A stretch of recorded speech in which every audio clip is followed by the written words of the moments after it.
It's just, Okay. Okay. Cool. um, Cool. yeah, man. I've been great. We've been, working. We've been coworkers. We're in the same building. It's all good. Yeah. We love each other even more. You know what I mean? Absolutely. Uh, I, Absolutely. I think the dog has gotten used to us being around. I'm interested to see how she's gonna react when I guess things potentially open up. Yeah. Yeah. But yeah, man. Overall, bro, I'm just glad to be healthy and So we you know, got 32 seconds till we go live. Or we live already? oh, we live already. But you need a Hey. minute? Oh, No, no. I'm good. oh, I'm good. good. No, I'm just checking. Ye- I'm just check because I've never used this system before. Oh, yeah, yeah, yeah. Nah, we live already. It's a few second delay, so they'll Right. see all of this preliminary stuff. But this is just the time we give them to log on and hey, babe, she's logged on.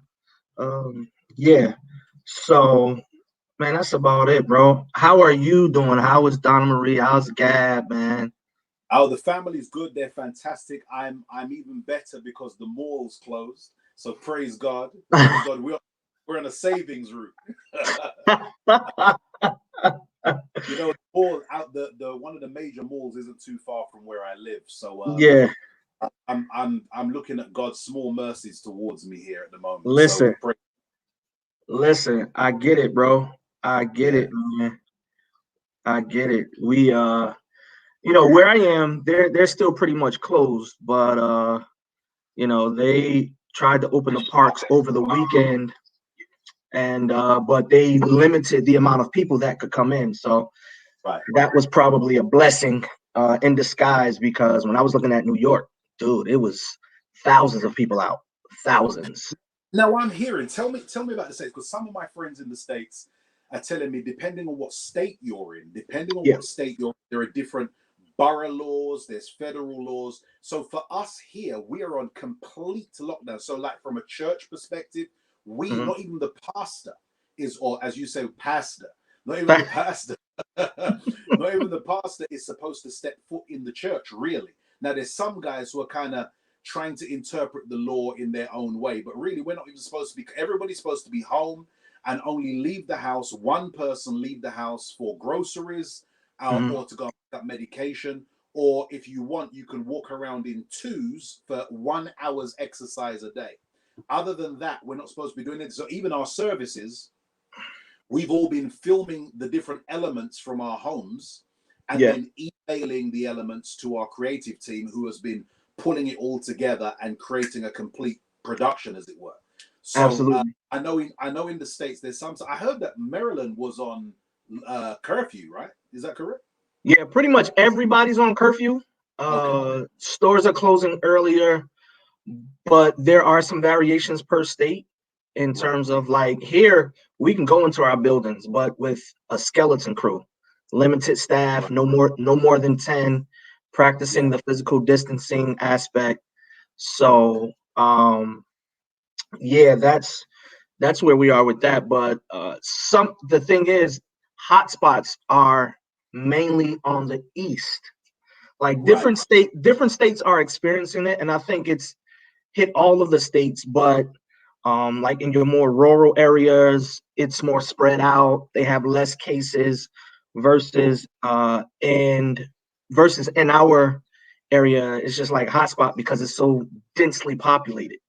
Yeah. Yeah. Yeah. Everybody's on top of each other. When especially New York and New Jersey, in the Yeah. inner and urban areas, is it's And then so also New York, I guess New York, of course, anywhere where there's a travel hub like New York or like Jersey or like London, yeah, travel hubs are more susceptible to the increased cases. absolutely, Yeah. absolutely. So, like even now, I think we were one of the first ones to go on lockdown, quarantine rather, and then some of the southern states followed, but then they have been releasing some of those restrictions a little earlier than us. They started later than us, but then releasing some of the restrictions. I just saw Virginia, they're actually in like a 3-phase type of category. I think that they're going to implement sometime in June. Right. And but they're not talking about any type of large gatherings or anything until, man, months from now. Yeah. Yeah. But it's going to be in phases. Ladies and gentlemen, we have my brother Mike White from the UK. I want you to share this live. I want you to tell your family, tell your friends. We got my brother with us, and we're going to dialogue. We're going to chop it up today. He is Mike White from London, from the UK.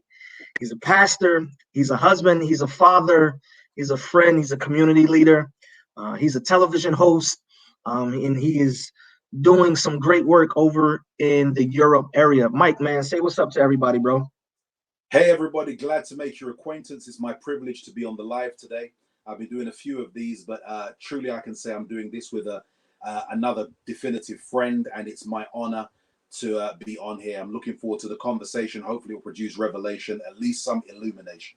Yeah, y'all see how he speaks already. So we're gonna get into it, man. We're gonna pull and extract what we can from this conversation so that our lives can be better. Hey, Ma, we doing good. We doing good. Shout out to my mom who's logged on, Hey, Mama. and everybody that's joining in. Please forward this very provocative conversation. Going to talk a little bit about ministry. Going to talk a little bit about life, community, partnership and relationships as it pertains to ministry and church, and life during the quarantine, and then life post quarantine. So we're gonna try to tap into the mind of one of our generation's great thinkers, and I'm proud to know my brother today, man. Dude, so just a couple of questions, man. I want to start off Sir. with, before the quarantine, man, what was going on over at the Tab? What was going on over in UK, bro? Oh, well, for the tab itself, I mean, we've been on a just God's been blessing abundantly, and I hate to sound always like one of those guys, those God's been blessing us, things are great kind of guys, but I'd be lying to say anything other than that. We've experienced some exponential growth, some phenomenal outpourings of God's presence, number one, which is always the highlight, of course. And also in terms of our numerical growth, that's continued. So much so that we've outgrown our facilities, where we've got, as they call it over here, we've got champagne problems. So, the concept that we're struggling where to put people, then why people don't come. And I've really learned as a leader, you'll always have problems in life. You'll always have problems as a leader, and it's always hopeful. You always hope that you have good problems. And Yeah, so we bought another building. So we've outgrown our current building. We kind of bounce between three buildings in terms of our attention right now. So we have our traditional old Gothic, neo-Gothic architectural structure building. We have a theater that we use as well. And we have, you've been to that. That's where you've been as well. You've been there. yeah, Also have another building that we've just bought, which we're renovating. And we were hoping pre-COVID that we'd be in there by the end of the year. It wouldn't be complete, but it would be at the stage where the contractors said we could use it. So yeah. I COVID's going to affect that. They were ahead of schedule pre-COVID, so I'm not sure if COVID's not that back. They had to stop because all construction work in London got shut down as well. But Got you. they've just opened back up, and so they're back on site this week. So we'll find out from them how delayed things are. But in terms of us as a church, that's where we were. In terms of us as a country, the country was in a significant transitional stage. I don't know if you in America have really caught the contextualization of the whole Brexit thing. Everybody's probably heard of Brexit, which is really us as a country leaving the economic union Right. of Europe. So we're not leaving Europe. We can't, because geographically we are part of Europe. But Fact. yet there was an economic agreement that we had in place for 30 years, as it were, plus, I should say.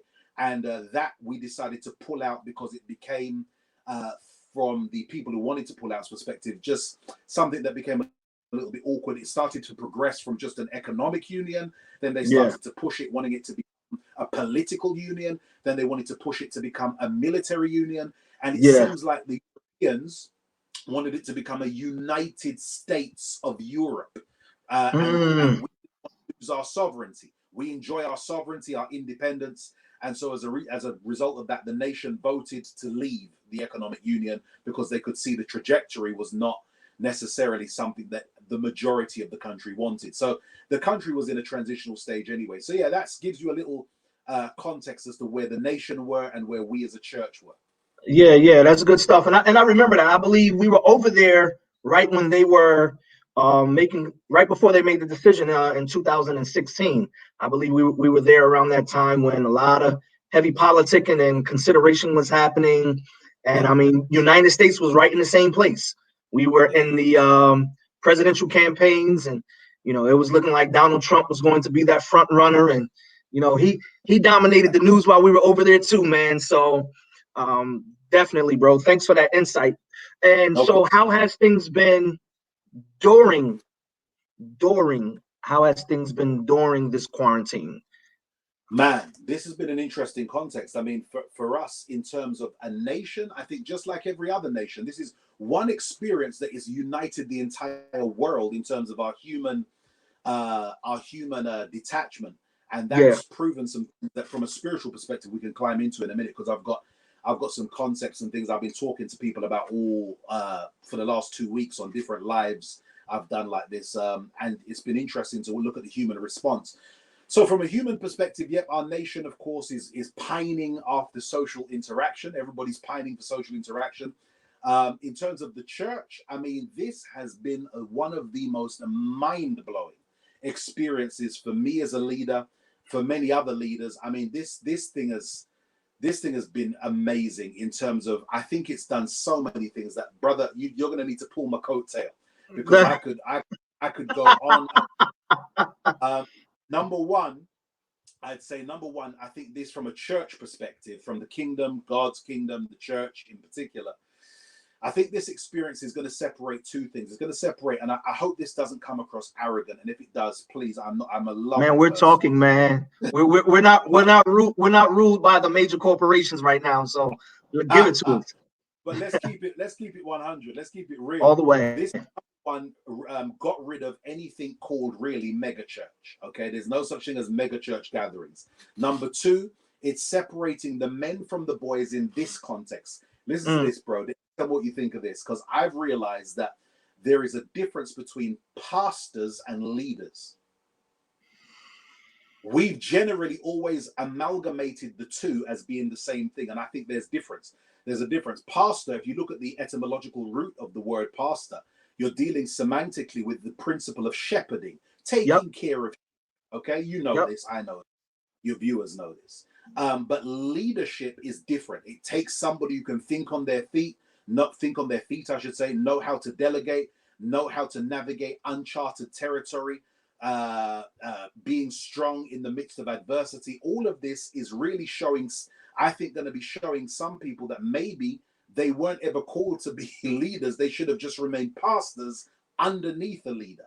Wow. So it's better to do shepherding of sheep, ministering to sheep, if I could use that traditional metaphor as it relates to the laity or membership, or whatever you want to call the people who we are privileged to serve as being ministers of the gospel, and leading them in that context as a pastor rather than as a senior leader. Because there's a lot of guys, I've talked to a plethora, I've been on so many Zoom, I'm zoomed out, brother. I wish I bought shares in Zoom, as I'm sure you do. But I've talked to so many pastors who are riding the wave, doing real well, but there's a whole lot who have just, this has been like a punch from Mike Tyson while you were sleeping.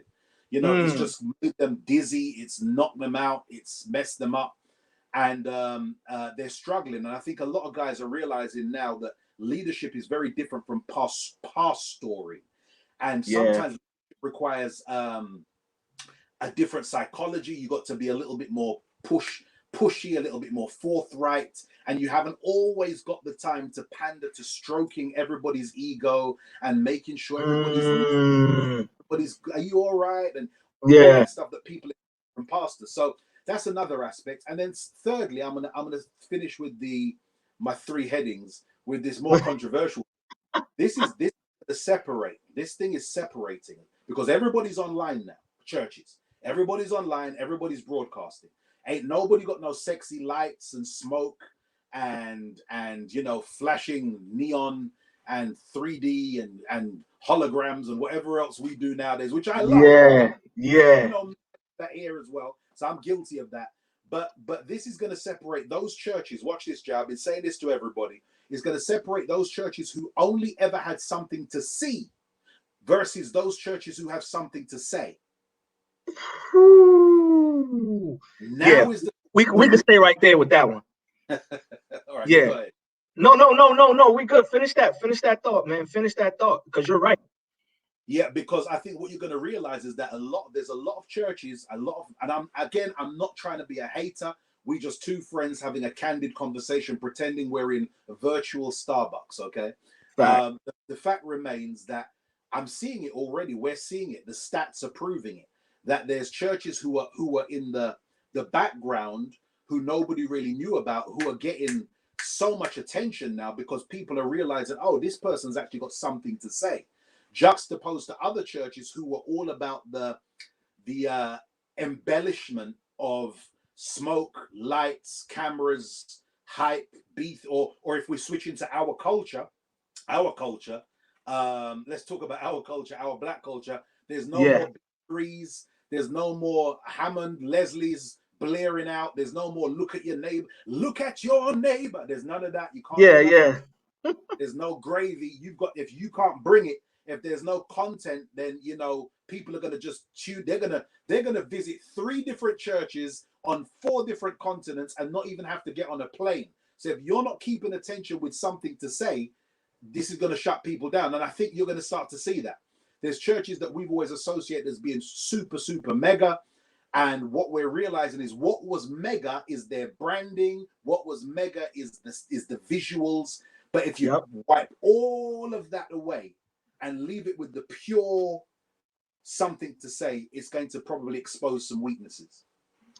Absolutely, bro. Absolutely. And I think that is something that we must, be honest about and be truthful about. And this is a time where you're going to know if somebody really studies, if they're really connected to God, because the times that we're living in now, this is not the season for cotton candy and popcorn. This is the time you need substance.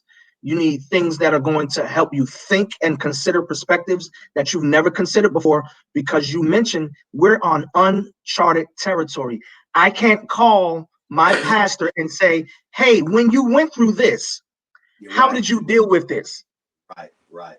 We literally need to connect with thinkers like each other and like-minded people to really talk about how can we navigate through this territory and come out and be okay. Because when we come back, Mike, we're looking at families who have lost people but couldn't have a funeral, families who are losing jobs, and some people are not finding jobs. If we thought it was a problem finding jobs before, what happens when the jobs that you would go back to aren't there either?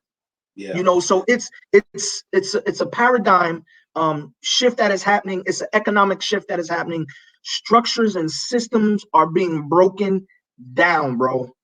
They're being broken down. Brother, I love what you mentioned there. We're going to find out if people study. But I tell you one of the things, and if they know their Bible and stuff, but I think one of the things this issue is showing, and here's what I've been teaching. Thanks be to God, I am so humble. Jay, I am so humble for the team that I've got around me. Sometimes as a visionary, you have a great vision baby to birth, but sometimes you can't birth that baby if you haven't got the right midwives in your team. And I've got a phenomenal team full of phenomenal midwives from a media perspective. So we're kind of over here. I'd like to think a little bit ahead of the game in the context of the UK. We've got a lot of churches consulting with us, asking us how we're doing, what we're doing, etc. And it's been a blessing to be able to provide some degree of wisdom, I hope. But what I'm realizing in the midst of all of this is that there are a lot of churches, a lot of ministers who study the Bible. But here's the other thing as well. You can't. This is the day. Let me back up. There's so much to say. Let me back up by saying this. Let me slow down. There's a difference between, watch this now, online church and church online.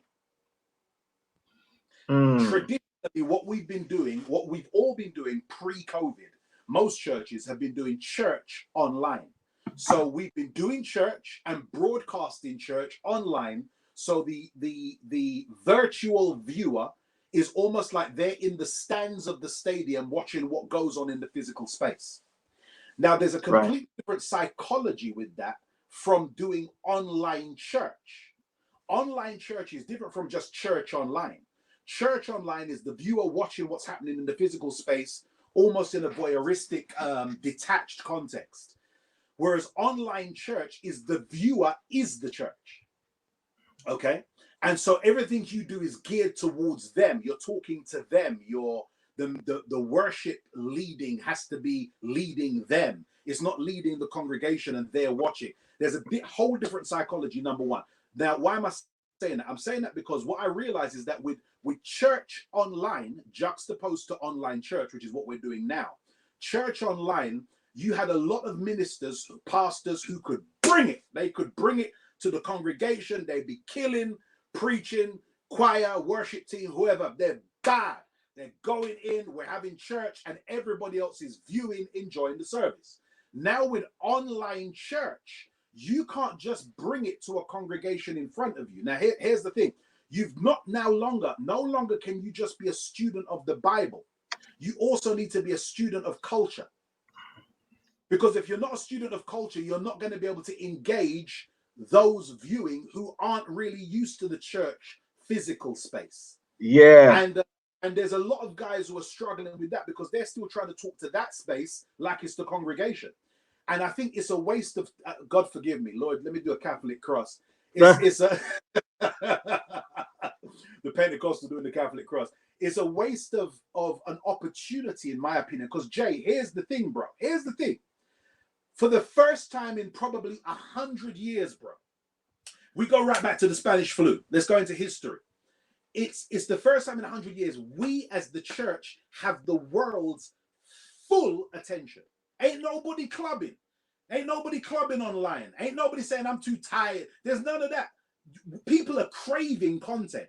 So if we as the church waste this opportunity, okay, to minister in an evangelistic way, and to minister evangelistically, you have to be a student, not just of the Bible anymore. Now, I know Greek, I know Hebrew, I'm a lecturer in seminary, I'm a governor of one of the best seminaries in this country, I'm a preacher, I'm a PK, whatever you associate with the pedigrees of knowing how to preach. Yeah. That's all good. But I don't study culture. I will never be what Jesus told his disciples. Notice what Jesus told fishermen. He told fishermen, I want to make you fishers of men. Because fishing for men is different from fishing for fish. Right. You got to know the bait, you got to know the territory, you got to know the context, you got to know the culture into which you're engaging. And one of the challenges for me is that I think it worries me because I think this is the greatest opportunity we've had in 100 years, perhaps. And yet many of us aren't waking up to realize if whatever you do during COVID is how you're going to be remembered post-COVID.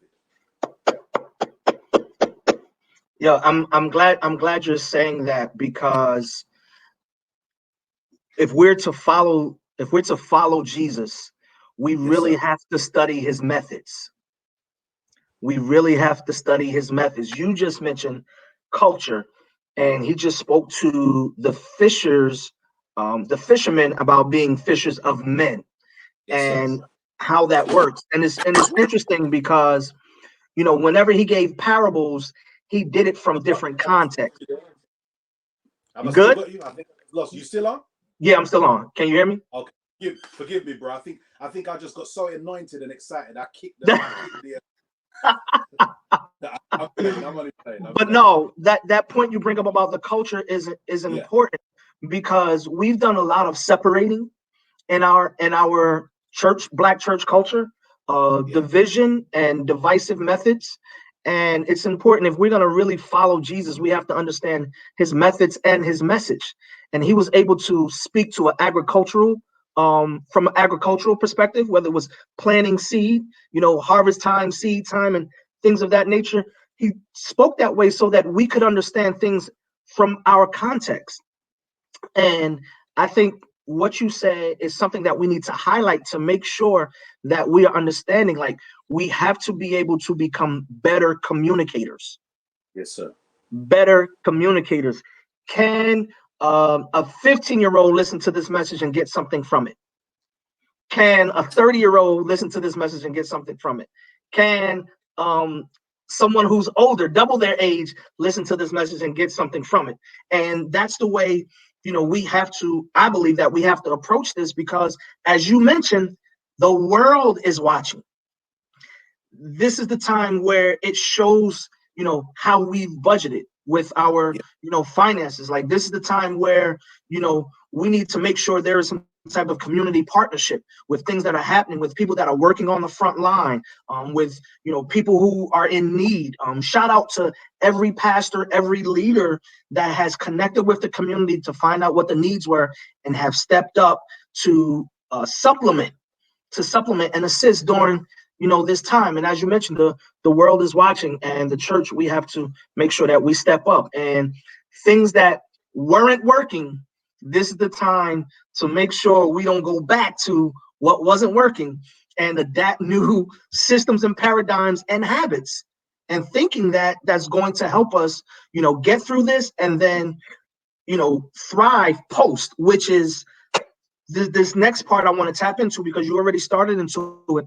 How should we be looking at approaching the ministry post COVID, or not so much post COVID, post quarantine?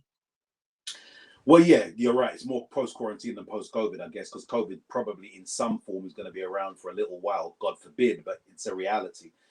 Well, I've been telling pastors. It's funny you should mention this. Has been one of my anthems. Every time I get pastors calling me and asking for particular advice on different things and my perspective on things, I've been telling them, let me tell you something, bro. I've been saying, bro, we've got to make sure that not only are we leading and thinking about what we do for our people during quarantine, but what happens post quarantine. Let me retract a bit, or go back a bit. Not retract. Let me go back.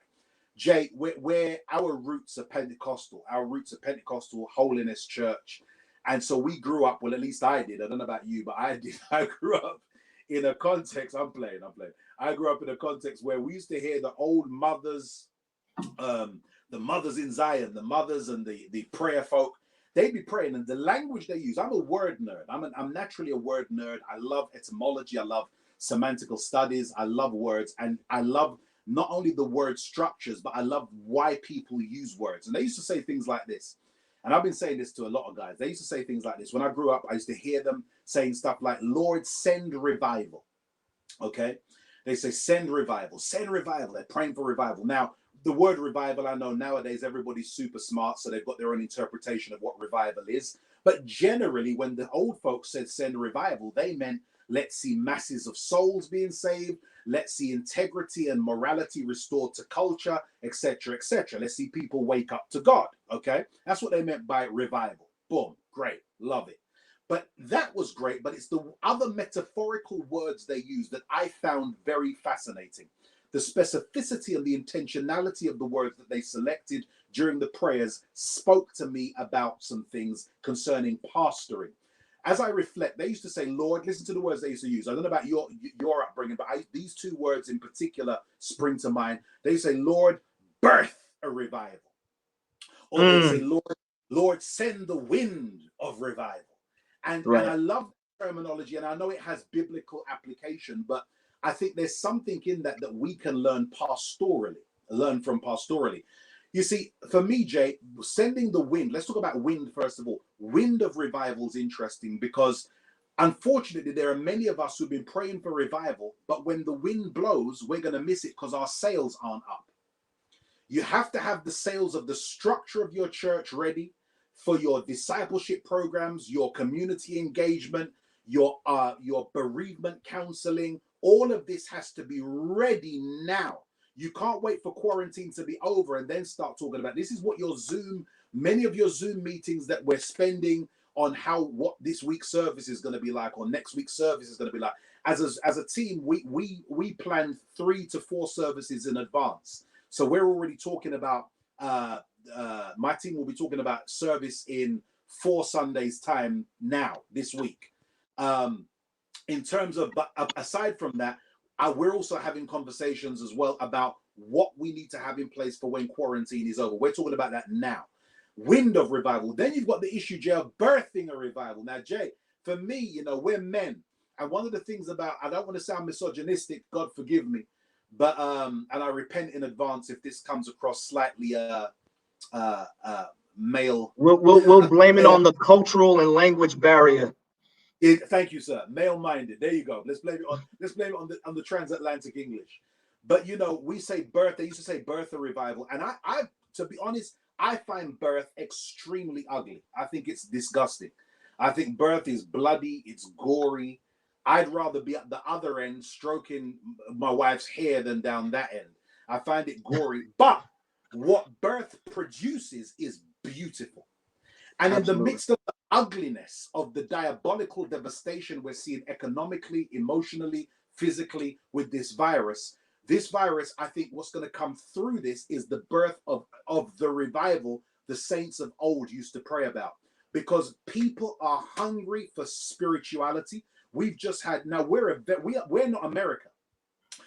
I know me and you have had conversations before, and I've told you how secular the United Kingdom is. It's extremely secularized. You know, walking up to the average person on the street and asking them if they believe in God, they will look at you like you're talking about E.T. It's like, what are you talking about? It's just so secularized. Yeah. But yet, we're already seeing, I mean, our main national newspapers are reporting a surge in spiritual hunger, people tuning into spiritual services, people who have never thought about praying. So we're already seeing, watch this, the harbinger of revival coming in. And if churches aren't getting their structures ready for post-COVID, so here's my overture. And my response to you is, while you're leading in through COVID, don't forget about thinking from now about the structures post-COVID. Your bereavement count, your young adult ministries, this is putting the sails up and strengthening the nets, waiting and ready for the revival and the harvest that I believe is going to come. Yo, man, that's great, bro. That's great, because I want to settle some who may be overwhelmed, worried about, you know, things to come, and actually give them some context that they can content rather, that they can begin to work on now to strengthen their posterity post, you know, quarantine, and the ministry thrive. As we mentioned before, you know, there's some separating that is happening, and I want everybody to understand that what he just gave is something for you to work on, in addition to making sure you have proper technology in place, and having, if you don't have the immediate team, it's okay to reach out to someone and ask questions, and maybe have them come in and assist. Partnership, collaborations. I mean, these are things that are going to, you know, help strengthen us post quarantine. And I believe now, I know for me, man, I've been asking a ton of questions. Partly because I don't want to miss the opportunities that are here. Yeah. Because I'm focusing on the wrong part of what's happening. I get it. I'm so worried about, you know, this and where this is going to come from and where that is going to come from, that I'm not seeing the opportunity that lies in trying something new, you know, different ways to communicate and engage, you know, opportunities for even, you know, for our seniors and the elderly in the community, help them get connected with technology and be able to keep in touch with their families and through different methods, you know. And I think that is, you know, very, very critical, man. So, you know, I appreciate your thought process and all of this. And I think that's why so many call you, because, you know, they respect, you know, Pastor Mike White, leader, thinker, you know, innovator, you know, all those things, man. But, you know, let's go back a little bit, because you mentioned something that was key. And this is why I brought up the whole piece about collaboration. You mentioned your team, having a team around you to help birth vision. Can you just, you know, share a little bit of your approach? How do you have a team and you use them to be effective in their areas so that, you know, vision and ministry can thrive? Well, number one, I think if you're going to do with a team, especially in the context of this COVID scenario and production of services, etc., you're primarily dealing with creatives. And creatives are a special breed, you know. You need to give them, you need to be empowering of them. You need to cast your vision, but allow them to feed into it, allow them to have creative autonomy sometimes in terms of their ideas, allow them the room to make errors as well, so that they're not intimidated to try something different, allow them to push back on you. That's leadership in terms of creative. And I know that that might be antithetical in terms of some of the despotic, autocratic styles of leadership that Right. some prefer, but that's not me. Right. I want to hear from them. You know, I want to hear from my Gen Ys, my Gen Zs, my millennials concerning what's the latest thing. Tell me what I should be doing. Tell me how this sounded. What should we add? So I'll ask questions, not in a correctative way, but in an inquiry way, in a way inquiring for them to give me their knowledge based on the generation. You know, the Bible says about David in the book of Acts. It's fascinating what Acts says about David. Yeah. Paul, he's unpacking Israelite history, and he's talking about David, and he says David. It's almost like an epitaph he puts on David's tombstone. You could have put this on David's tombstone. It says that David served his generation and then fell asleep. And I think that's what we're all called to do as leaders. I'm not called to serve the 1950s. I'm not called to serve the 1970s. I'm called to serve the generation in which I live. A friend of mine always says, if you have a pulse, then you have a purpose. And I think that purpose is you're called to fulfill that purpose in the generation in which you're in. And if that's the case, then you should be inquiring of the generation, which is why I said earlier, Jay, I said that we need to be students as leaders today. We have to be students of culture. I can't always be listening to Gospel FM. I've got to be listening to Hood FM, to Trap FM, to whatever it might be, great over here, to hear what the culture is engaging in. And so with my team, I allow them room to throw stuff at me, to say, Pastor, no, that looks crazy. We shouldn't do that, without them feeling intimidated. So it's a fun environment as well. I believe in our church generally, in every aspect of our church, we have this motto: we have serious faith in a fun atmosphere. And that then translates Serious faith in a fun atmosphere. Good stuff. The church, you know? Yeah. So fun. We want to have fun because fun produces creativity. Absolutely. Absolutely, man. That's good talk, bro. So how does what's your take? How does one deal with a leader that may not be as open? What's your advice to the leader? And then what's your advice to the person that's proposing the suggestion?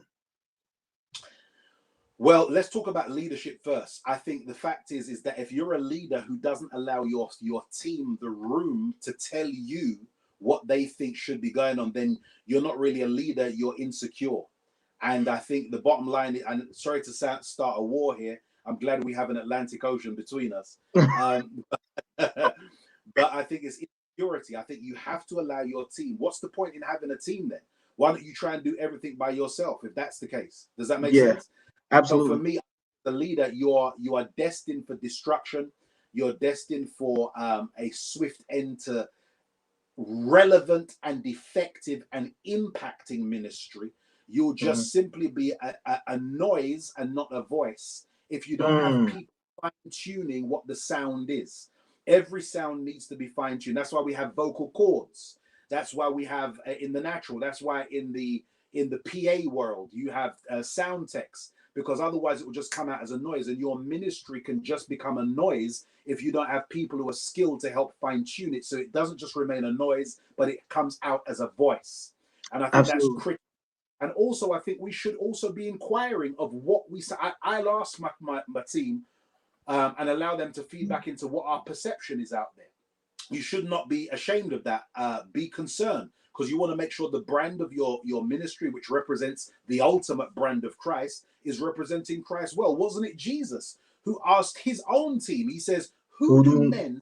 And if Jesus, with all of his messianic aptitude and calling and anointing, and he's God in the flesh, if he can inquire, why can't we? You ain't so much a leader that you can't ask your team questions. And I know theologically some people would argue with me and say, yeah, but he was asking them to see if they knew.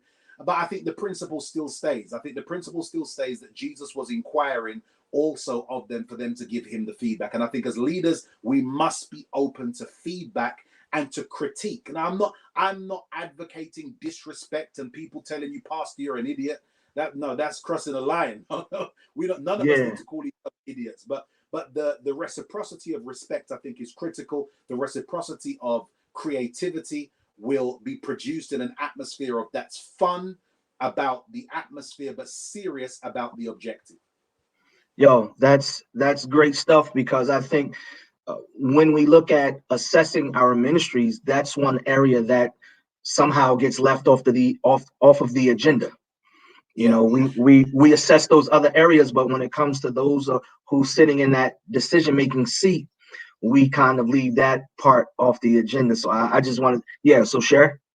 I was going to say, and brother, and you asked me about the other people, that if you're sitting under a leader like that, then I think you've got two options. You can either get out, or to be quite frank, because if you've got creativity, there's others who will use you. Or first of all, I would try and be smart.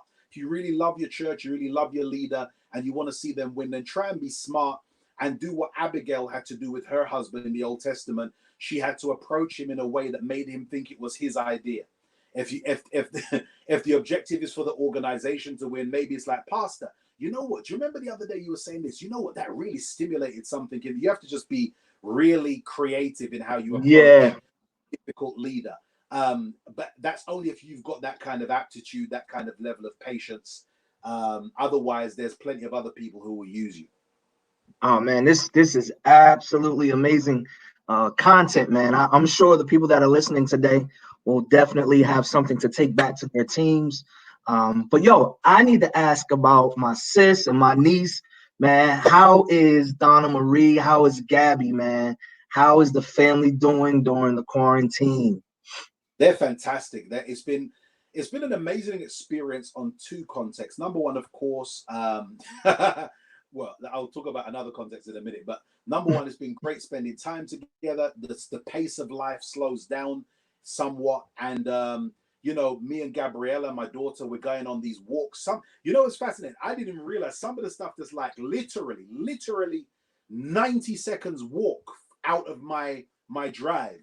I didn't know existed. And we're on a journey of discovery when we're going out and looking and taking pictures of different plant life and doing TikToks and be as big as I am. Wait, you're doing TikToks, man? I've released any yet, bro. They're on the way. We're gonna edit those first, bro. Oh, I know we're gonna love those. We're gonna edit those TikToks. But yeah, so that's been fantastic. I think from a marital perspective, and this is something we've been doing we do a Wednesday night live.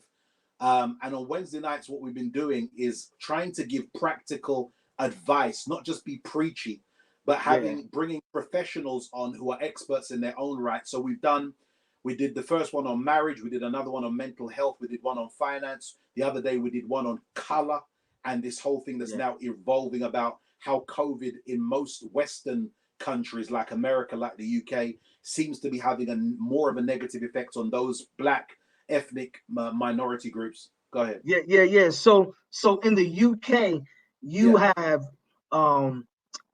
Black issues in the UK as well. Brother, we got Black issues everywhere. Of course we got Black issues, absolutely. Hey, I just want the people to know that although some things in context may not have been as extreme as some things were in America, is happening all over. Oh, culture is what dictates it. Racism is there, but it's culture that dictates how that racism is expressed. So over here, we have a lot of institutional racism and racial structures designed to almost with etiquette call you the N-word without calling you the N. Does that make sense? Yep. So you're still the N-word. It's just that they won't say always explicitly. They'll just treat you that way and have systems designed to remind you of the fact that you belong under the N category, So yeah, so we do have our issues over here. But going back to the what I was saying about what we've been doing on our Wednesday night live. So it's fascinating. I don't know if you heard this statistic. So there's a statistic that came out of Wuhan, out of China generally. When China, of course, they're ahead of us, aren't they? With Right. coming out of their lockdown now, the cases of COVID have all gone down. And so there was a direct correlation. It was fascinating. There was a direct correlation which freaked the government in China out, because there was a direct correlation to the day, Jay, the very day their lockdown was over. There was a correlation between the day their lockdown was over and the spike in divorce applications that happened on the same day. So it's like people came out of quarantine and realized I've been in a long distance relationship with this person. I never knew it, because now I've been locked in. I'm realizing this person's cray cray. But having said that, in China, I don't know if you're aware of the sociological issues of their residential property. So, for instance, their apartments are literally, boxes, and they're Yeah. cooped up 7, 8, 9 weeks in a box. That's going to drive anybody crazy. But as a result of that, we use that to trampoline off of, to help couples learn how to navigate being Yeah. coupled in the COVID situation, in the quarantine situation. So I'm using that to talk about me and my wife. So we got our zones. We got our zones in the house during the day. So she's in her zone doing her thing. I'm in my zone doing my thing. And we connect in the evening, have a movie, have a bite to eat, have That our sounds like us, bro. date night. So that's been fascinating. Yo, that sounds like us, We're man. winning, bro. We're winning. Absolutely, man. Like I said, man, we're coworkers. You know, it's funny because sometimes I'm yelling from one room to the next, and she's yelling back at me. But in the evening, we come together, we break bread, we talk about the day, and dude, I know like our sleep patterns have been horrible too. So, like sometimes we're up later than we normally are, but it's been a great opportunity for us as well, just to just spend And the time and slow down. the demon of Netflix, the demon of everybody needs deliverance from the demon of Netflix, right? We need Bro, we need a shut in just to deliver people from the spirit of Netflix. We'll listen, possessed by that spirit. Lord God have mercy. yo, between Netflix, Hulu, and Prime, Lord. like, man, I barely watch, traditional TV anymore, man. I'm streaming like crazy, man, between shows and movies and documentaries, bro. So, yeah, it's been cool, man. But I'm glad that you guys have been able to have that time. I think, people don't see that side of pastors and preachers all the time.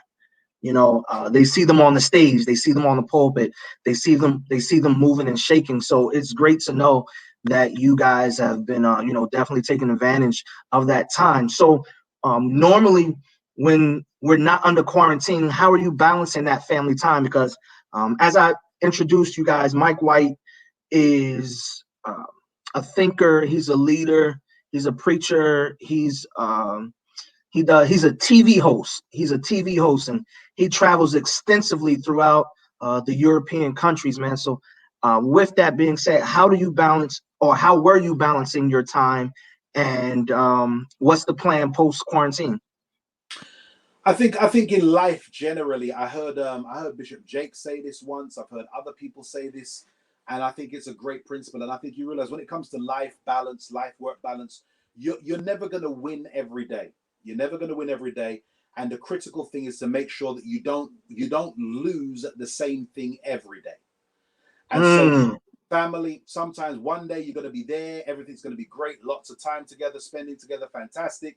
And then the next day you can't do it, you have to do some ministry stuff or whatever else you're doing. And so long as it's not constant losing the family or constant losing the ministry, just learn that, accept that there's going to be wins and losses each day. It's just that you can't lose at the same thing every day. you And so can't lose the same thing every day. can't lose at the same thing every day. And so Yo, it's for us to recognize that that's part of balance. It's like in the circus, the trapeze artists use that bar to balance. If you feel you're going too much that way, you're supposed to move the bar that way, and then you lean back over. That's what life's all. yeah, And so I think you shouldn't beat yourself up if you aren't always there every day for your family or aren't always there every day for ministry. You'll win and lose, but as I said, never lose at the same thing every day. Oh man, that's great stuff. That's great stuff, man. Shout out to our bro Cornell. Shout out to our bro Cornell Is Cornell chiming in. online? Yeah, man, Cornell he's Shoel. on. Hey, Yeah, yeah, bro, man. I can't see anybody on this screen that I'm looking at. I'm on a part. Oh, here he is. Hey, yeah. You just put the word up. Good. Yeah, Yeah, yeah. bro. See you. Baltimore in the house. Absolutely. So yo, man, that's critical. I think the more we understand our roles and understand how to, approach different scenarios that we experience, and I think it puts us in a position to ultimately win. Yeah, We can be successful in ministry with our families yeah, yeah, because yeah, I think culturally it seems like, people were winning, becoming successful, but somehow losing the family. yeah, yeah, And I believe that we're sick, our generation, we definitely saw that and being intentional to find ways to win at both. yeah. I think the other thing about that is you've got to know that you cannot look at another couple in ministry and think that you're going to be exactly like them. So some couples, they have the anointing, the grace, whatever you want to call it, for both of them to be in limelight ministry. Okay, but there's other couples it doesn't work. It can only be one of you. In fact, if you anecdotally look at Hollywood, let's come out the church for 2 minutes. I know it's not holy, but let's come out the church. Let's come out the church. Let's For a come out the minute. church. If you look at Hollywood, the most successful marriages, the marriages that last the longest, are the ones where both parties aren't necessarily in the full limelight. Because you've got to remember, whenever you're in the limelight, something else comes with light, and that's heat. And if both of you are in the heat, and both of you are under the eye of the public, and both of you are having everybody climb up in your business, that's a lot of pressure to handle. You need to have balance in a lot of contexts where if you know that's not your grace for both of you to be in the limelight, then one of you chooses to be the support at home, the place the person who's in the light can come into and cool down. Because once you're in the light, there's a lot of heat. And that's what burns up a lot of marriages. A lot of marriages get burnt up, and I'm using that word intentionally because two people were in the limelight and forgot that where there's light, there's also heat. Bro, you dropping jewels today, man. You are dropping absolute jewels today. What are you leaving out of quarantine with? What have you hold on, let me ask that in two parts. What have you done away with that's not coming out with you? And then what have you picked up that's coming out with you? Number one is that I'm going to be spending more time with less people.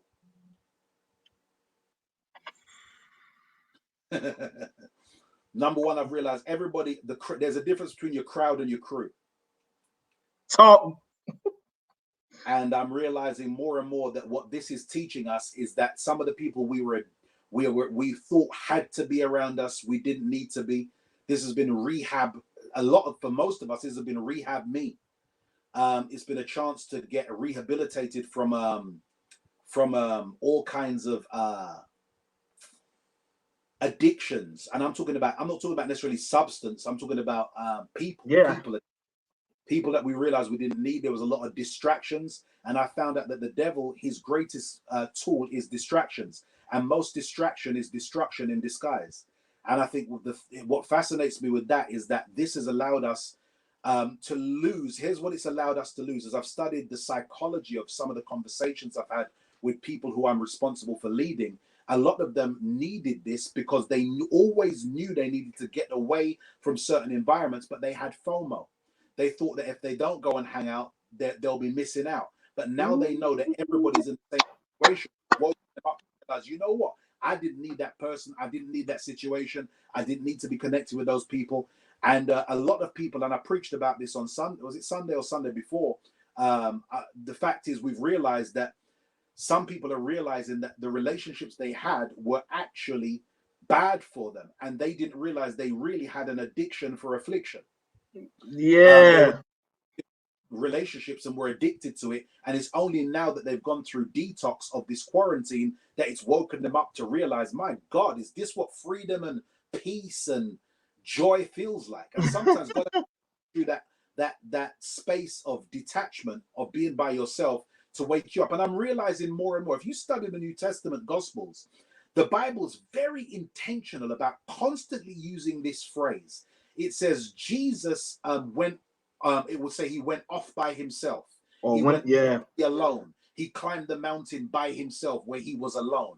He was intentional about cutting off, because I think he realizes there's a difference between your crowd and your crew. And the fact is, I think many of us have mixed the two up.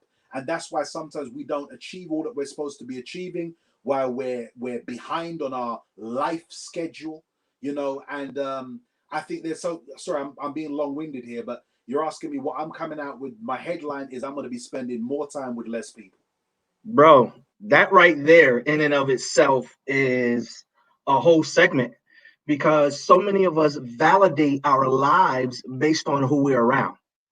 Yeah. And it's interesting because sometimes we'll place value on something that the person on the receiving end doesn't share the same sentiments. Yeah. It's not Yeah. mutual. It's, you know, you're putting in the time, you're putting in the sweat, you're putting in the sacrifice, and they're not doing it the same. And that's partly because they don't see it the same. And we have to be okay with not always being around everyone every time the doors open, every time, you know, there's an event you feel you need to be at. You know, no, you need to be where God will design you to be, so that, you know, it can be a fruitful situation, it can be a productive relationship. You know, we have to stop allowing ourselves, you know, to feel value because, you know, we're around, you know, certain people that may have titles and names. Like that's critical. So, bro, you just helped me put this in. I might use that this week. Know the difference between your crowd and your crew. That's You know, good stuff. so, I've also realized that there's while the world is, you know, fear is a bad thing. Fear is a bad thing. The Bible says that God hasn't given us a spirit of fear. Yada yada yada. We all know that scripture. But what I'm realizing is, while the world has what we call, watch this, nosophobia. The world has nosophobia. Nosophobia, we all know the phobias: arachnophobia, fear of spiders, a blutophobia, fear of bathing. Can you believe there's actually a recognized fear of bathing? A blutophobia. Wow. I hope none of the They viewers have got stink. that. They stink.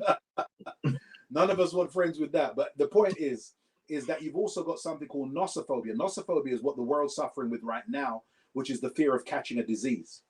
But the church has suffered for far too long with nyctophobia, which is the fear of the dark.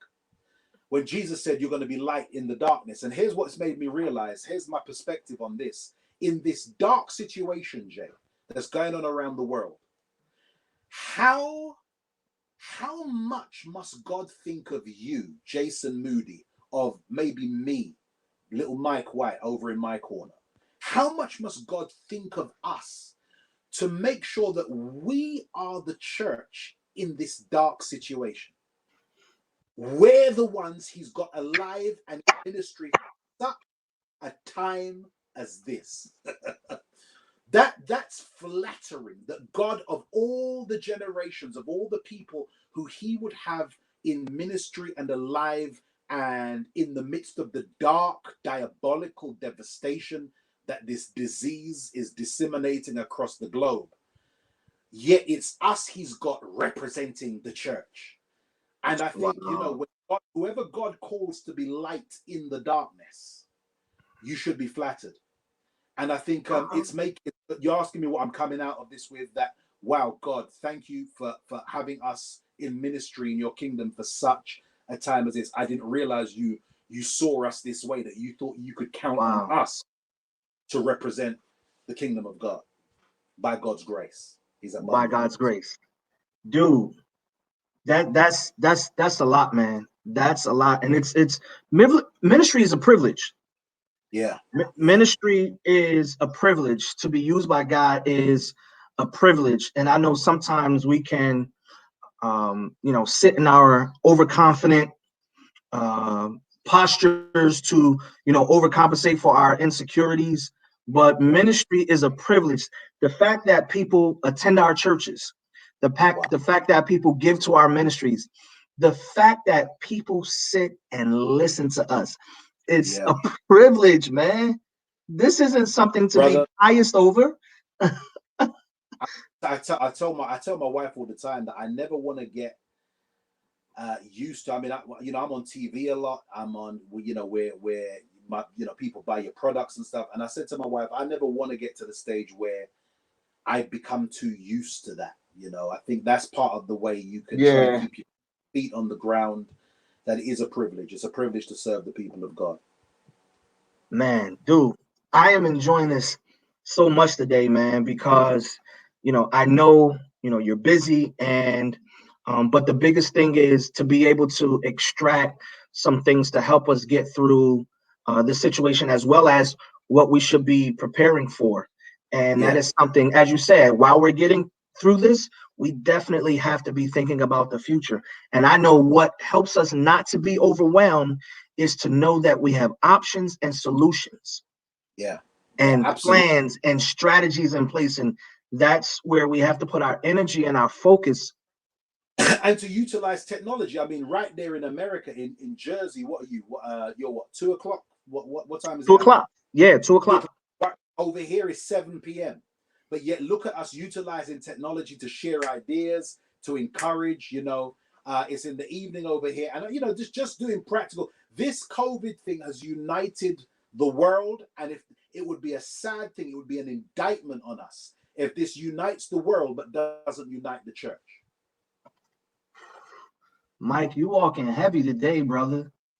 You you was praying before you got on this thing today, man. I haven't had dinner yet. I haven't eaten yet, man. There's frustration. Yeah. Yeah. But dude, like I just I wanted something from a different perspective to help us, again, start looking towards, even reassessing where we are now and thinking towards the future so that our churches can come out stronger, that our ministries, and even personally, not Yeah. just the church, but even just us personally, because some of us had some unhealthy practices that we were doing, and we were potentially headed for burnout. And I Here's what think, this is going to prove, Jay. This is what going to prove. This is going to prove, okay? Many of us have made excuses. Now, it would be another indictment. We talked about indictment on the church, but it'd be an indictment on us individually if we only came out of quarantine fatter, but no further. No development, no educational progression, no sociological progression, no psychological progression. And here's the thing, this quarantine is going to prove, here's what it's going to prove. It's going to prove whether our excuse that we ain't got the time was really the excuse, or if the real issue was you had a demon of procrastination. But I'm playing. When I say demon, I hope I shouldn't say that. no, man, we're good, bro. Whether we had procrastination, hesitation, and just laziness. Did it was all the stuff I was gonna write that book, I was gonna start that business, I needed to do my business plan, God's given me an idea for this, but if I only had the time, life's so busy, if I only had the time. Now you're furloughed, or now you're home, now you're whatever. You've got an entire quarantine time to produce. So now let's really see what the reason was why you didn't produce. And I think many of us are going to be so frustrated with ourselves that this, long as it does feel long, but when it's over, it's going to be like that. And some of us are going to beat ourselves up Some of us, yeah. because No, the excuse was never really time. It was never really time. is this? I think someone said, it might have been Al Sharpton, that really COVID-19, this quarantine, is really highlighting those weak areas, or Yeah. areas where we weren't strong. And like you just said, we're not going to be able to make any excuses after this. Yeah. No And excuse. I know for me, I've been in thought and jotting some things down, because I know this is what I believe. We're not going to have something like this during my lifetime again. Jason Moody. Like, I don't think I'm going to get 2 months and probably more to sit and, think as long as I've been thinking, working from computers, being able to, go out on our, we call it the lanai or the patio, and just, relax and, take in some fresh air, man. I don't know, man. I know I've definitely, been praying more.